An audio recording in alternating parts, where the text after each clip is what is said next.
Howdy. Welcome back to Dion Talk.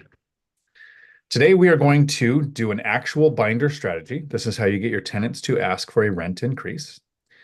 And I'm here with Michelle, who is going to be using the binder that we make today for her strategy. And we're going to see how that turns out in a few weeks or a month or whenever you use this strategy. I'm doing this with my brother as well. He's got rentals in California, so he'll be traveling to do the binder strategy for the first time there. And Michelle, tell us a little bit about the area that your properties are in. So I invest in mostly the Tacoma area. As you have mentioned in many of your videos, in Tacoma, but not within the city limits. This area is called Parkland. It's unincorporated area. Awesome. And we did a video a little while ago, just as you were closing, you had done a 1031, purchased a couple of new duplexes, new to you duplexes, right? We don't want to own new duplexes, at least I don't want to, but new to us duplexes. So you got those two. You'll be doing that with this one, with these tenants that are in Parkland. So I actually have a duplex in Parkland. It's been probably a year since I binder strategy them because we found out rent control was getting on the docket in Washington State. So towards the end of last year, I went around and binder strategied all of my tenants, and results were positive. The idea with the binder is you have tenants in these properties. Are these ones you just closed on, or are these ones you've owned for a while? This is one of the duplexes that I closed on in March that you went to. Yeah. So the reason I wanted to make sure I was talking about the same one that we went to is tenants kind of live in fear. They're in that property, right? They've been there for a while. They're probably below area average rents. They've been getting a pretty good deal. The last landlord was tired and wanted out of the business, and that's why they put it up for sale and you bought it. So the tenant is living in fear of, one, maybe you bought it to kick them out and move in, so they're going to lose their house. Or maybe you're like a lot of landlords who buy properties and want to raise the rents, just jack up the rents to whatever they think area average is. And the easiest way to usually do that is kick the tenants out, especially in a place where you have rent control. You can say, I'm kicking you out because we have to rehab the unit. It's not safe. Or I'm going to sell it. They sometimes kick them out before they sell it. So you're dealing with people's lives here who are living in fear. And if you went in and you just said, I'm going to raise the rent $100, you're a jerk. You just purchased their property, raise the rent $100. And I have a lot of people say, well, I only raised the rent $100. They're 500 or 600 below area average. You're still a jerk to the tenant because the tenant doesn't know that. So the point of this is to make a physical binder, and you might do this through email. This is an example I've used in a few videos. I use a physical binder so that I can go and have something tactile, physical in my hands that the tenant can look at. And how do you think you will do this? Through email, through text, or with a binder? I think I'll use email, and Okay. then have a conversation over the phone. So what we'll do here then is I will show you the images that I would use, how I save them, how I create them, and how I choose them, and in what order I would put them in the email, and then how I would phrase what I'm talking about. So the first thing we would do, the very first image that you're going to do is you're going to go to Redfin or Zillow. This is the only part of the binder we are not going to do today because I don't want to share your physical address of your properties because there are people out there who just don't like landlords.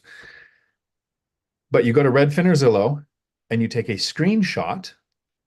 Don't print out Redfin or Zillow's images because it'll be all not the way it looks on the screen. You want it to look the way the tenant is going to see it. And you want it to show the image that the tenant's going to be able to Google, and you want it to show the current Redfin or Zillow estimate, and it'll probably have the data of when it was sold and what it was sold for. And the idea is you're going to show that as the first image in the email is going to be, as in my example here, the property right off of Redfin or Zillow in the layout of the page that they will see if they look it up on their computer. And the idea is you'll be able to say in your email, the rents that you were paying made sense to the previous owner, or maybe they didn't, and that's why they sold. So we will, my property taxes and my insurance are based on the amount of this current sale. So the rents don't make sense to me. You probably have seen a few videos or heard me talk, so you kind of understand the binder. We're not doing this because the tenant's going to care about our expenses. They don't care, right? If our expenses mattered, a property with a mortgage and a paid off property would rent for different amounts. But when we go to rent a place, we have no idea if they have a paid off property or not. So our expenses don't matter. But what we're doing with that first image is we're showing transparency. You, Mr. and Mrs. or Mr. Tenant or Mrs. Tenant, can look this up yourself. Everything I'm going to share with you is right from the internet, and there's no secrets here. I'm just sharing information so we can have a conversation. Right. And then this is an ongoing conversation. It's not like you present the binder, they say a number, and you just settle right there. Sometimes you've done it where you go, that sounds like a great number. It's too much. I'm not comfortable with that. Let's lower your rent some from what you suggested. So what I'm going to do is I'm going to open up a new tab, share my screen. I'll do the screen captures, and then I will send these to you. And if you like them, you can keep them. If you don't like them, you can choose your own. So you're just seeing the magic world of Google right now, hopefully, if internet is working right. And I will look up Zillow. Well, actually, I'm going to look up fair market rents. Okay, and I'm going to take you through exactly what this will look like when you do it. So I typed in fair market rents. I've been here before, but you'll see something like this, the HUD. Look at fair market rents. You scroll down a little bit. I'm going to look at fiscal 2024. You are in Washington State. Parkland, Washington is in Pierce County. I own 2, 3, 4, 5, 6, 8, 9, 10 units in Pierce County. So this market matters to me. So once I've selected the state and the county, I click through on here. I will actually take a screenshot. I don't know if it'll show a screenshot if I select like a square because it's sharing the screen, but I will select like the square that covers at least probably that much of the screen and scale it down to the size of this. So I'm actually going to take a screenshot right now, fair market rents, because I'm going to send you all of these images that I capture. And how many bedrooms is your unit? It is a 3-bedroom, 2.5 baths. So 2.5 bath? Yeah. Wow. Two-car And garage. so it's a house or duplex? It's a duplex. This is a duplex. So each side is 3. bedroom, Each side is 2.5 3 bath. bedroom, 2.5, and 2-car That's garage. pretty good. I have one duplex like that. The rest of mine in that area are 2-bed, 1 bath. This just seemed like what's they built in that area. So 3-bed, as of 2024, Section 8 would pay you $2,800. What is the current tenant's rent? The one I am looking to work with now is at 1,900. 1,900. Okay. So they're at 1,900. Section 8 would pay you 2,800. Now that 2,800 would include utilities. Oh. Okay, so the actual rent that Section 8 would pay might be a little bit lower than that, but Pierce County and Thurston County are short on units. So they'll actually pay a 10% variance above 2,800, so $280 more. So I would say with included utilities, the most I would probably get from Section 8 would be 2,800 because that's how it's working in Thurston County. They will pay 3,000 including utilities, but they're short on units, so they'll have a 10% variance. They would go to 3,300. So including utilities, I get 3,000, even though that's their current limit. So that's how it works if you ever went to Section 8. But the idea is you can show your tenant, and you don't even have to give that much detail. It's just if I had you move out or you decide to move out, because that is an option, you can choose to move out. Michelle, that's the best option for you. You don't want to displace the tenant. You don't want to add the workload to yourself, but the best mathematical option for the landlord is the tenant moves out. Correct. Okay. I think I was 11 years investing before a tenant listened to the binder strategy and then said, okay, now we're just going to move. And they move. So 11 years of success with this. So at 2,800, at 1,900, you have a good starting position. Now, the binder strategy will work for tenants to get the landlord to lower the rents. If you're in an area where you were paying $2,800 a month in rent, and you look up what Section 8 would pay, and Section 8 would pay $1,900, you should make a binder and take it to your landlord. Exactly. So that's the first thing we'll do. The next thing we'll do, I'm going to look up basic allowance for housing at Joint Base Lewis McChord. So 2024 basic allowance for housing. That's what BAH stands for. I'll generally look at E5. Now That's E5, the range this is in, the on top of what the military personnel is paid, they are compensated if they live off base, 2430. okay. Okay, so as of this year, the BAH is 2430.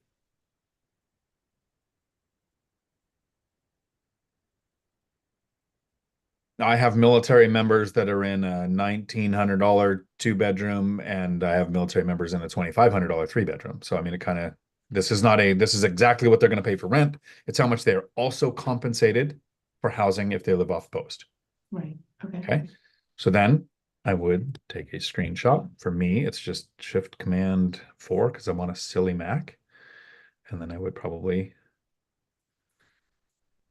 screenshot. Here's what the military will pay. So that's 2 images, making a binder so far. The next thing we do is I will go to Zillow or apartments.com, right? We can do that as well. And when you look at these, we want to look for no, Levita, I'm sorry, I didn't remember the website for the nurses per diem, but I'm on my computer that has it. So I'll have it before this live is over. And if Michelle, you have to leave because we run out of time, I'll do it then. So I'm in Zillow. I want to make sure I'm looking at rent. And I want to look at as close to yours as possible. So bedrooms, it's 3. Bathrooms, they don't have a 2.5, so I'm going to put 2. So we're a little more conservative than what you actually have. And I want to use exact match because that will show you the 4s and 5s, and we don't really want that. That is a fair large number of units. And some people might look at that and go, oh, that's a lot of competition. You gotta That's change a the lot of location. data points. If Yeah. you're in an area, the biggest struggle when you're trying to comp a property, rental or purchase or sell, is if there's no comps. I have no idea what it's worth, but we have a lot of places here where we can do. So we've applied that search, but this is We gotta change the location because I think Memphis. this is Right. from the last time we were live. Okay. So hopefully it keeps the same search.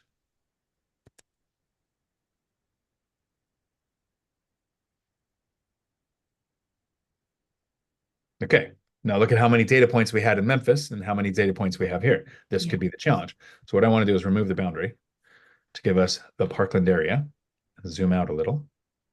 So if you're renting in Parkland, one thing to consider, if you get into an area where there's really just no data, like when we opened that up originally, there was 5 things to look at or 6 maybe.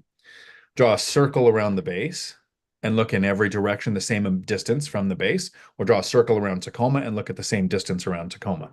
We have enough data points here to look at to literally just go, they're in Parkland, they are going to look up 3-bed, 2-bath for $2,000 a month.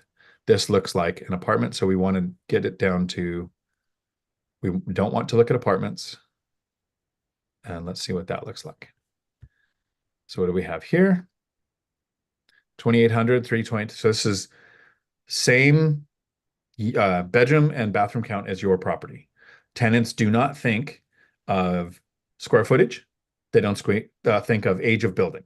They are going to do a search in Parkland around them for houses, townhomes, those kind of things. This will be one of the first things that pop up.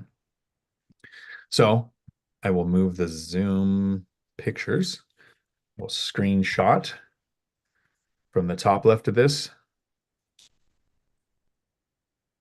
to this bottom right here. I don't need it to be an exact page shape. I just want those images captured to be put into this binder. If you look in your area, and let's say that I wish it just showed all the prices. Let's say there's a really low one. Sometimes I'll put in, if you find one that's $1,400, I'll put that in. And then I'll do some research to find out if that's low income, because that's not Section 8. Section 8 can rent to any, it's fixed income and they can rent any property. But low income is where they get a specific amount of rent from you, but then they're compensated by the state for another one. So you'll point out to the tenants, if you qualify for low income, here's a rental you should go move into. Most people don't. These are the ones we're going to compare to. So we can look over here on the right now. It might be easier in this search way to do that. So we have a 2,600 3.2. And since they're not showing the outside, I want to say, is this a townhome or, yeah, townhouse? All right. So they don't want to show that it's like a duplex. So this is a great one for you to use I'll take a screenshot of this. This is right off of Zillow. We probably need no more than 2 or 3 from each website. Again, I'm just capturing basically what the tenant will see if they do the same Google search. I don't want to go and find, like, look through and find something that looks good. Like if I was going to rent it out, I don't want the images like that. I want the images of what they're going to find here. So here we've got a 24.95, a 22.95, a 27.95, the 32. I'm not going to grab the 32, too much of an outlier and just scares the tenant. Yeah. Right. I probably will grab this 22.95 because this is the low point that we've seen across here to show, hey, there are people out there that have rentals this amount. That's a house. Yeah. As pictures, I'd probably, now let me check. I'm going to make a new tab. Hopefully it switches with me and look up apartments, which doesn't rent to just apartments. Apartments.com is all rentals. And I want to look up, obviously that was where I did the last search.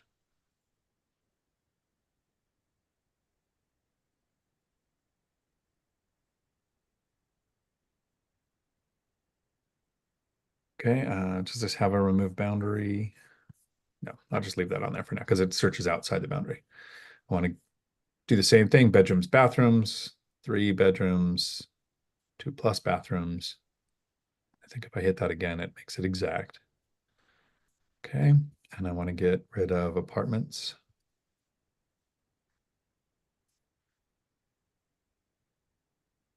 And so here, this is why I try to get rid of, that's probably, did I check condo? See if that goes away. What is that? Is that a townhome? Okay. So I'm looking here. And there's an outlier, the 23s, or the 31, I mean, sorry, said that wrong. But starting at the top, 3 bed, 2 baths. If I click here, and I move our zoom so we're not in the screenshot. But you see how this is laid out a little different? I want it to show the details that the tenant's going to care about. And so that would be this right here. So the top left of the map up here by the map area, down to underneath the price. So they'll see that blue house when they do their search, and they'll see that there was that. I'll probably grab another off of apartments, and that would give us, I think, 5 to go off of. Again, I'm probably going to grab this 24. It would be more psychological to grab all of the 28s and 29s. When you do the binder strategy, you'd have a bigger price anchoring to this big, high, scary number. But then you'd lose credibility when they did their own search and they found some 22s and 24s. So you want to show transparency, put that in here. So I'm going to look at this one. Same thing. I want to include the price and the first image that they will see in their search. So then I'm going to take those images, which I'll send to you, right? Now, you had done a binder, but this is a very time-sensitive thing. When you do a binder, you want your images to be from within 2 days.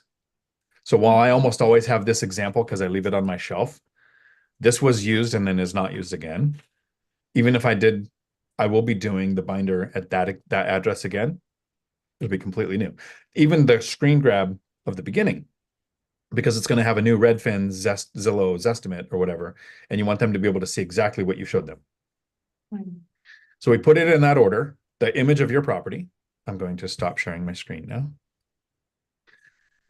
So they have the image of your property with either what you paid because you just closed. Now, when I do the binder, and I closed on this in 2018, the first time I did the binder, they saw that, but now they're going to see the current estimate to know that prices for insurance and taxes have scaled off of that. Again, they don't care, but I'm being transparent.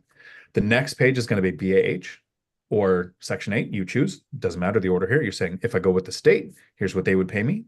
And here's what the military is compensated at E5 in this area. It's 24 something. You're at 1900. I have several rentals similar to mine that we show in a row here. Some are at 28, 29, some are at 24. There was a 22 in there. You send an email and you just say, your lease renewal date is coming up on this day. I like to do year-long leases. It's the only option I really present. We'll do more rent for month to month. If the tenant really wants to go month to month, you want to go talk in person. And here's how I would offer that. I would say, you want to go month to month because either you're looking to move or you want to buy a house. I totally understand that. But for me to be bankable, for lenders to lend me money on future purchases, they like to see a year-long lease. So if they really want that month-to-month lease, say, we'll do a year-long lease, but we're going to put a lease termination fee of $50.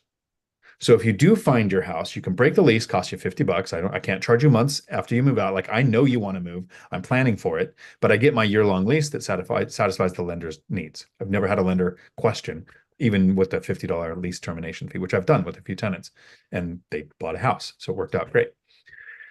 So now you put the pictures in the order that you like. I probably wouldn't put the 2200 at the very first picture or the very last picture. First, it anchors them. Second, it makes it look like you were hiding it. Just somewhere in the middle, you put the lowest one in there. Don't put the highest at the beginning either. You just kind of mix them all around and send it off. And that email format is, I don't want to just raise your rent. What you're paying now made sense to the previous owner. Doesn't make sense to me. I don't want to kick you out. I don't want to make you lose your home. But here is what the state would pay, the military would pay. Here's what I would get if you moved out. Same in the email, exactly as you would in person. You end with the phrase, what do you think would be fair? And don't say anything after that. Like you end with the thought of what do you think would be fair? Send it off, wait for their response. Sometimes it'll come back really quick. I've done it through email a few times. I prefer because I've been out of the country, but I prefer to do it in person so you can read the room, see how stressed out they are, kind of get the nuance of do they really just want to move and am I wasting my time, right? You can do that. And again, the best outcome is if they move. Exactly. You Yeah. feel like you included them in the conversation, you gave them some options, and then they chose to move. Now you go get area average rents. Yes, you spend some money and you spend some time cleaning it up, but that's actually kind of the fun because then you have a brand new top of the line unit. You've done some simple upgrades, put in blinds, the nice, faux wood ones, and then replace the electric, maybe paint. You might have to look at flooring. So yeah, you could spend somewhere between 5 and 10 grand. Yeah. But then you're the $2,900 rented unit all day long. Right. And this unit is fairly updated. They do have two large dogs. And again, I inherited, I like to allow pets as you have, taught us, but I generally say a smaller pet, but I inherited them. And so I'm perfectly okay with. Yeah. No, that's good. And the other thing when you're looking at the binder pictures is look, if you had a pool, try to only find rentals with a pool. If you allow pets, try to only find rentals that allow pets because sometimes that might be the more expensive rentals to show. And then you say, yes, the comparables are you have pets. This is what you would pay when you moved. And then wait for their response, right? And be human, just like you were before. When you use the binder strategy and somebody suggested too much, you can say, thank you. I do think that would be fair. I'm more comfortable with, and then lower it to what you are. If they come back too low, you can say, that does seem really fair to you, but do you see how far off you are from the area average that I would get if you did move? And see if they come back with a different answer.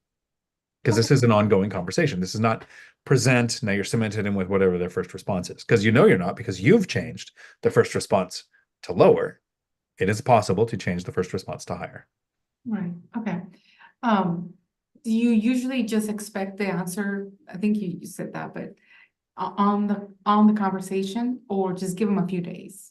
So if I'm in person, I think I know for sure once, maybe twice, but I know for sure once they took a couple days, and I said, "Yep, talk about it, go back and forth." They were probably looking at, let's actually look and see if we can find a cheaper place, and then found out that they couldn't, or find a place to buy, and then they realized that that is what happened to home prices. Another reason to share that first screen is they might not be tracking that I bought a duplex in 2018 in Parkland for $300,000.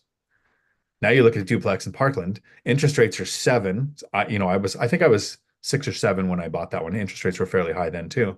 I have refinanced since then because of 2020, but now they're 700,000. Exactly. People say, "Oh, property appreciates 5% a year." Well, some years Yeah. it's 100% in 6 years. So whatever that works out to per year, it's a lot, and it's even more than 100 because 3 went to 7. And so have the rents, right? When I purchased there, $1,100 aside for rents was not bad. You could pretty much get that now. 3,000 from the state, 2,800 from the state.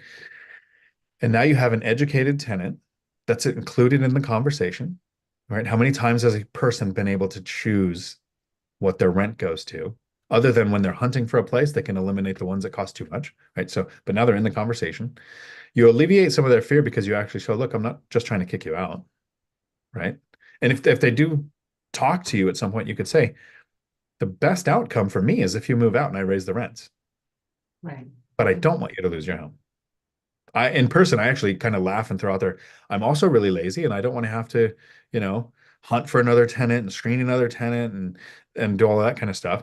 And so they every tenant so far, at least has thought it was, um, worth continuing the conversation because I wasn't just saying, I'm about the math. This is business. And use that excuse. This is just business. So you have to get out and because I'll make $5 more a month if you leave. Right, right. Makes total sense. And Jack is asking if you allow horses. I could. You could, There's did you that. know in Parkland you can? I've got a tenant with chickens. Oh, okay. He had goats for a while too. And it's right on it's in Parkland, it's right next to a school. So it's not like on acreage or anything. It's funny. Right. As long as they're not, what do you call it? Uh, indoor horses. A miniature horse. They have Wow. miniature horses. Yeah, I had one for my kids, a Storm and Norman, little tiny miniature horse. Oh, that would be cute. That would be cute. So I any questions about how your binder strategy is going to go? No, it seems fairly straightforward. Back 2 years ago when I started listening to you, Dion, I did one, you mentioned in the video here, and it was a lot larger of a distance between what they were paying and what the area average. It was also in Parkland. It was a 2-bedroom, and I was very, very nervous because I didn't know what they were going to do, and that went so well. Doing this with you now makes me a lot more comfortable. So yeah, thank you so much. Good. No, and thank you for coming on to YouTube to like you know how judgy people can be. And Chester pointed out, in case you weren't aware, your camera's on because every time you're in the members, it's really hard to get you to turn that camera on. But I hope this helps you. I'm really curious to see what the outcome is. I want to see how it goes. Uh, you know, what's the worst case scenario with the binder is they offer too little, they're not adjusting, and you accept and you just get a small increase. Right. I've never seen a tenant say it should stay the same or it should go down, but I have seen some say a small increase. And then you point out the distance and it's come up. The best outcome is the tenant moves. The most likely outcome, so they're at, let me look at the numbers again. They're at 19, Section 8 pays 28, BH is 24. I would almost guarantee they offer 23. They've anchored to less than what they hear you say from somewhere else.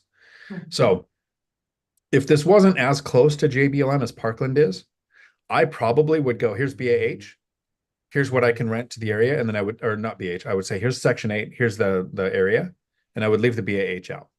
This is a weird case where this is one of the first times BAH is lower than the rents. But they're so close to the JBLM, I would include BAH in there. Yeah. And one of the big jumps was a few years ago. BAH went from like 1,400 to 1,800, and now it's at 2,400. So it keeps it'll go 2 or 3 years kind of fairly flat, 2 or 3% a year, and then all of a sudden it's a 12% increase. And so right now, showing those several rentals that they can do, I believe 2,300 is what they're going to offer. Right. Or if they offered less than 23, it would be really easy to say, as far off as you are from the 28 that the state would pay me. Right. Yeah. It's also likely they offer 25 or 26, and you probably go, how does 24 sound? That's a big jump. Why don't we only go 400 or 500? Now, remember, we started this video with, if you raise it $100, you're a jerk. Yes, exactly. But I can, like I said, almost guarantee if this tenant sees all of this data, feels that sense of being included in the conversation, 23 is probably the most likely number they present.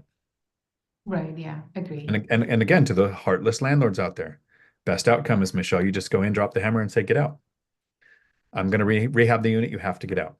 Yeah. And then you set it at $2,900 and you never sleep a peaceful night again in your life. You feel like a horrible person. Or Yes. you do this, you see what happens from it, Yeah, feel like you and at you'll still least be gave them a happy. chance. Right, Yeah, exactly. Yeah. Thank you so much, Dion. That's awesome. awesome. I will stop us on YouTube here, and then we can talk about all the things that would get us sued. Thanks for hanging out with us. Please drop a like and a thank you for Michelle for coming on here and sharing this with people to hopefully help you if you are in a similar situation. And turning my camera on for Chester. Okay, and now we're off of YouTube. Awesome.